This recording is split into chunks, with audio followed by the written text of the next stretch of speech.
പുറപ്പാട് പുസ്തകം അധ്യായം 22.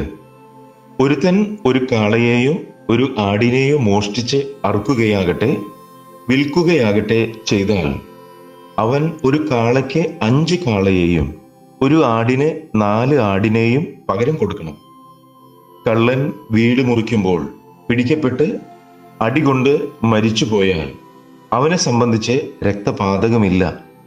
എന്നാൽ അത് നേരം വെളുത്ത ശേഷമാകുന്നുവെങ്കിൽ രക്തപാതകമുണ്ട്. കള്ളൻ ശരിയായിട്ട് പ്രതിശാന്തി ചെയ്യണം. അവൻ വകയില്ലാത്തവൻ എങ്കിൽ തൻ്റെ മോഷണ നിമിത്തം അവനെ വിൽക്കണം. മോഷണ വസ്തുവായ കാളയെയോ കഴുതയെയോ ആടിനെയോ ജീവനോടെ അവൻ്റെ കൈവശം കണ്ടുപിടിച്ചാൽ അവൻ ഇരട്ടി പകരം കൊടുക്കണം.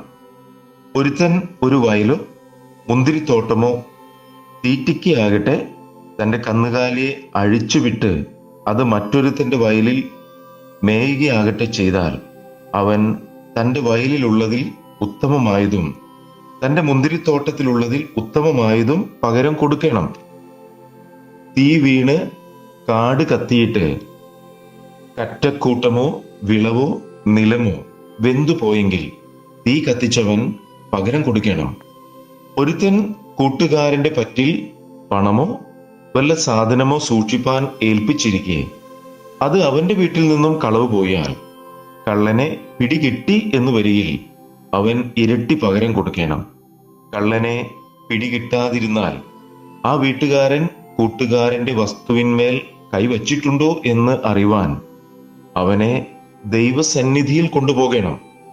കാണാതെ പോയ കാള, കഴുത, ആട്, വസ്ത്രം മുതലായ യാതൊന്നിനെയും സംബന്ധിച്ച് ഇത് എനിക്കുള്ളത് എന്ന് ഒരുവൻ പറഞ്ഞ് കുറ്റം ചുമത്തിയാൽ ഇരുപക്ഷക്കാരുടെയും കാര്യം ദൈവസന്നിധിയിൽ വരേണം. കുറ്റക്കാരനെന്ന് ദൈവം വിധിക്കുന്നവൻ കൂട്ടുകാരന് ഇരട്ടി പകരം കൊടുക്കണം. ഒരുത്തൻ കൂട്ടുകാരന്റെ പക്കൽ കഴുത, കാള, ആട് എന്നിങ്ങനെ ഒരു മൃഗത്തെ സൂക്ഷിപ്പാൻ ഏൽപ്പിച്ചിരിക്കെ അത് ചത്തുപോകുകയോ അതിന് വല്ല കേട് തട്ടുകയോ ആരും കാണാതെ കളവ് പോകുകയോ ചെയ്താൽ കൂട്ടുകാരന്റെ വസ്തുവിന്മേൽ അവൻ കൈവച്ചിട്ടില്ല എന്ന് യഹോവയെ കൊണ്ട് സത്യം ഇരുപക്ഷക്കാർക്കും തീർച്ച ആയിരിക്കണം. ഉടമസ്ഥൻ അത് സമ്മതിക്കണം. മറ്റവൻ പകരം കൊടുക്കേണ്ട. എന്നാൽ അത് അവന്റെ പക്കൽ നിന്നും കളവ് പോയി എന്ന് വരികിൽ അവൻ അതിൻ്റെ ഉടമസ്ഥന് പകരം കൊടുക്കണം. അത് കടിച്ചു കീറിപ്പോയെങ്കിൽ അവൻ അതിനെ സാക്ഷ്യം കൊണ്ടുവരണം. കടിച്ചു കീറിപ്പോയതിന് അവൻ പകരം കൊടുക്കേണ്ട. ഒരുത്തൻ കൂട്ടുകാരനോട് വായ്പ വാങ്ങിയിട്ട് ഉടമസ്ഥൻ അരികെ ഇല്ലാതിരിക്കെ വല്ല കേട് ഭവിക്കുകയോ ചത്തുപോകുകയോ ചെയ്താൽ അവൻ പകരം കൊടുക്കണം. ഉടമസ്ഥൻ അരികെ ഉണ്ടായിരുന്നാൽ അവൻ പകരം കൊടുക്കേണ്ട. അത് കൂലിക്ക് വാങ്ങിയതെങ്കിൽ അതിന് കൂലിയുണ്ടല്ലോ. വിവാഹത്തിന് നിയമിക്കപ്പെടാത്ത ഒരു കന്യകയെ ഒരുത്തൻ വശീകരിച്ച് അവളോട് കൂടെ ശയിച്ചാൽ അവൻ സ്ത്രീധനം കൊടുത്ത് അവളെ വിവാഹം കഴിക്കണം. അവളെ അവന് കൊടുപ്പാൻ അവളുടെ അപ്പന് അശേഷം മനസ്സില്ലെങ്കിൽ അവൻ കന്യകമാരുടെ സ്ത്രീധനത്തിനൊത്തവണ്ണം പണം കൊടുക്കണം. ക്ഷുദ്രക്കാരിത്തിയെ നീ ജീവനോടെ വച്ചേക്കരുത്. മൃഗത്തോടു കൂടെ ശയിക്കുന്ന ഏവനും മരണശിക്ഷ അനുഭവിക്കണം. യഹോവയ്ക്ക് മാത്രമല്ലാതെ വേറെ ദൈവങ്ങൾക്ക് യാഗം കഴിക്കുന്നവനെ നിർമ്മൂലമാക്കണം. പരദേശിയെ പീഡിപ്പിക്കരുത്, ഉപദ്രവിക്കുകയും അരുത്. നിങ്ങൾ മിസ്രയീം ദേശത്ത് പരദേശികളായിരുന്നല്ലോ. വിധവയെയും അനാഥനെയും നിങ്ങൾ ക്ലേശിപ്പിക്കരുത്.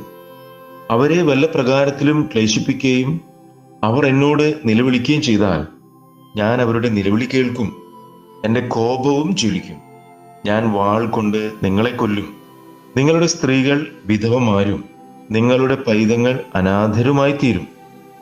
എൻ്റെ ജനത്തിൽ നിന്റെ അടുക്കലുള്ള ഒരു ദരിദ്രന് പണം വായ്പ കൊടുത്താൽ പൊലിക്കടക്കാരനെ പോലെ ഇരിക്കരുത്. അവനോട് പലിശ വാങ്ങുകയും അരുത്.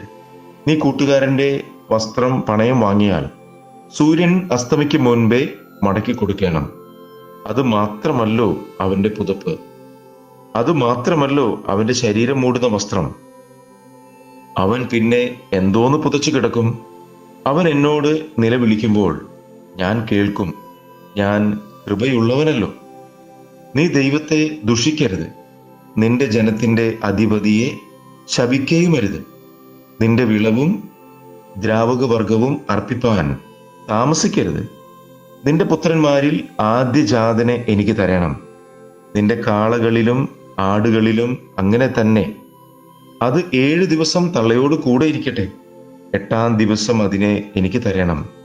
നിങ്ങൾ എനിക്ക് വിശുദ്ധന്മാരായിരിക്കണം. കാട്ടുമൃഗം കടിച്ചു കീറിയ മാംസം തിന്നരുത്. നിങ്ങൾ അതിനെ നായ്ക്കൾക്ക് ഇട്ട് കളയണം.